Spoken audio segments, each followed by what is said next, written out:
All right. Well, welcome everybody to week 2 of Philosophy of the Human Person. I've got a couple of people here to help me demonstrate a few things. So today and this week, the topic is a little logic. So the reason why it's called that is because we're going to go over some of the basic building blocks of philosophical reasoning, and just kind of the bare bones, the raw ideas that are associated with thinking through things in philosophy. All right. Okay. So in logic, really there are two major ways in which we think. Here's something I think to mention. It's fairly important about logic. We use it all the time. I mean, arguably most of our thoughts involve some kind of logic. Most of the things we figured out, most of the things we figure out are use logic in some way. Right? Now, just because we use logic all the time doesn't mean that we never make mistakes. We make lots of mistakes in judgment, in our logic, in our reasoning. We make mistakes regularly. So you'll notice that this week we're not just talking about different kinds of logic and different sorts of logical arguments. We're also talking about errors that we make in our reasoning. We're talking about fallacies, and we're talking about criticism or critiquing arguments, challenging arguments, looking for difficulties or problems in arguments, looking for gaps in reasoning. All right. So anyway, I just wanted to demonstrate the difference between inductive and deductive reasoning here. And I thought it would be fun to do that with, let me pause this because I have a tool. Okay, and we're back. So, all right, now I've got a coin here, and so Josh, why don't you be the first to flip the coin? All you have to do is pick the coin up and then drop it. Okay, pick it up and then drop it. Okay, what is it? Head. Okay, Susie's turn. Head. Joshua, your turn. Head. Head. Josh? Head. Again? All right, this time actually flip it, all right? Okay.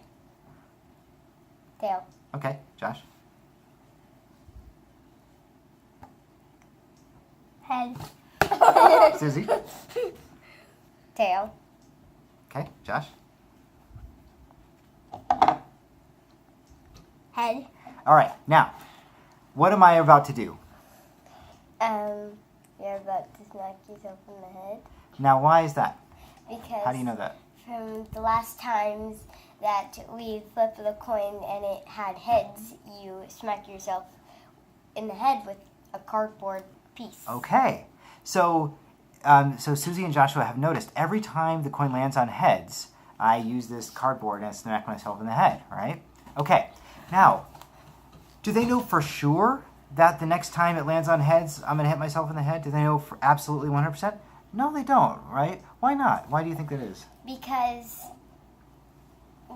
we don't know what you're thinking. Like, we can't see what's inside your brain. You Right. might do something else. Like, you Right. might hit some other parts of your head, like your ear. Good, yeah, right. But based on everything that you've observed so far, what do you think I'm probably going to hit myself in the head again, right? Yes. And you're right. Okay.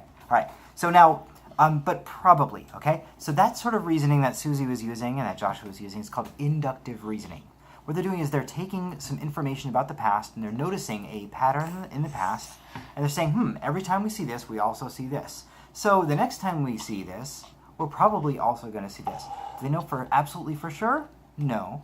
But you could say that it's a strong inductive argument because all of the evidence they have so far indicates that I'm going to knock myself in the head every time the coin lands on heads. All right? So that's inductive reasoning. We're taking all of the evidence, putting it together, and saying, okay, we think that probably this seems to be what's happening, right? It's not airtight. It's not absolutely certain, but it's strong when you've got lots of evidence that all seems to be consistent, right? Okay, so inductive arguments can be strong. Now, it would be a weak inductive argument if Susie were to say, oh, I landed on heads. Now you're going to hit you landed yourself on tails, and now he's going to hit his head. So far, everything they see indicates that if it lands on tails, then I'm not going to hit myself in the head. That's what they've seen so far. So if I were to say, oh, it lands on tails, he's going to hit himself in the head, well, that would be a weak argument because there's really no evidence for that, right? Okay. All right, now, I'm going to flip a coin. Okay, now I'm going to demonstrate deductive reasoning, okay? All right, now, I'm going to flip a coin. I'm going to flip the coin. And I'm not going to tell you guys what it is. Okay. I'm sorry. Okay. All right. Okay. Now, let's see. Yeah. Okay, well, I'll flip it again. Okay. Okay, what was the coin? Heads. It was heads, right? Okay, how did you know that? Because you smacked yourself in the head. Okay, all right. So by deductive reasoning, I right? got it. So here's the rule that we got. From the inductive reasoning, we acquired a kind of rule, which we're saying this is probably a rule, that every time it lands on heads, I'm going to hit myself in the head, right? Okay, well now, so the rule is, whenever it lands on heads, I hit myself in the head. Well, I hit myself in the head, and so it must have landed on heads, right? So what has been created is a kind of syllogism. Now, a syllogism is one of those words for this week, where basically you're making a structural argument, right? So so the first premise, the rule is, whenever the coin lands on heads, Jacob will smack himself in the head, right? And then Jacob has smacked himself in the head, and so actually, it's funny, this is actually not an entirely valid deductive argument, so it's not necessarily the right way to put it. But, let's do it this way. Yeah, it'd be better to do it this way. So the first time, all right, so I just flipped the coin, okay? And notice I'm not hitting myself in the head. So what was the coin? I think it was tails. It was tails, right? Okay. So because of this rule, we can then take the rule and then we add another fact, like I flipped a coin, and that the fact that I did not bump myself in the head means that it must have been tails. Because if it were heads, I would have bumped myself in the head. I would have used cover. Okay. So what's happening there is a deduction, right? The elimination of other possibilities, and then which results in the certainty that that something was the case, right, about the coin, right? So let me give you another example. This is a classic example. I think Solomon and Higgins even mentioned it in the book. If all men are mortal, and I am a man, then I am also mortal, right? So it's another thing. We're taking a rule and then we're applying some kind of principle to it, and then we get some kind of new information. We derive some new information. It's almost mathematical, right?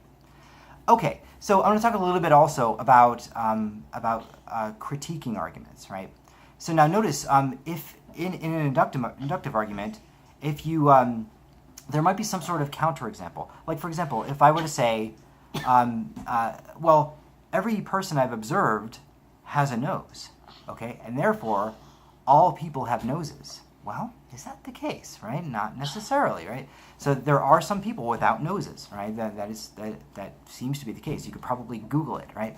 All right, so now I was tempted to make a rule. All people have noses. But then all it takes is one counterexample. So I'm going to use that word counterexample to defeat that idea that all people have noses, right? It just takes one counterexample to defeat that rule that I wanted to create. So when we're critiquing arguments, one of the things we do is we look for counterexamples, or we examine what the implications of an argument are, right? So, for example, how do you know my heart's beating right now, right? How do you know my heart's beating? Well, because if it weren't beating, then I would not be animated in this way, right? Okay, it's all done. Okay, so it's a deductive argument that you're using. Now, what if I were to say then that whenever somebody is active or alive, then their heart's beating? Is that the case? Well, we can think of a couple of exceptions to that rule. There are some people who could be on a sort of bypass, right, where the blood is flowing, but their heart is not necessarily beating, right? So, okay, we think of all sorts of exceptions to rules. That's part of critiquing arguments. Okay, and then also, what's worth mentioning are fallacies. So fallacies are mistakes in reasoning that we actually do make very, very regularly. Like, for example, we actually hear a lot that somebody is skeptical of somebody else's beliefs or reasoning because we perceive that person as being really arrogant, right? So that person's arrogant, and so I'm not going to believe them, right? Or I'm not going to trust them, right? Now that is a fallacy traditionally called ad hominem, where we think that an argument is bad because of the character of the person making it. Actually, whether an argument is good or bad has nothing to do with the character of a person. Let's say there's somebody who's really arrogant and who is saying, hey, the Earth goes around the sun, right? Well, just because he's arrogant doesn't mean his whatever argument he made is necessarily false, right? Okay, that's one fallacy. There are so many more. It's worth, you can make dozens and dozens of videos on these kinds of things, and there are dozens of videos on these things that you're free to look up at your own pace. All right, this video has now exceeded 10 minutes, so I'm sorry for the length, but I'm going to go ahead and post it, and I hope you find it helpful and informative. But primary takeaway, differences between inductive reasoning and deductive reasoning. All right, thanks.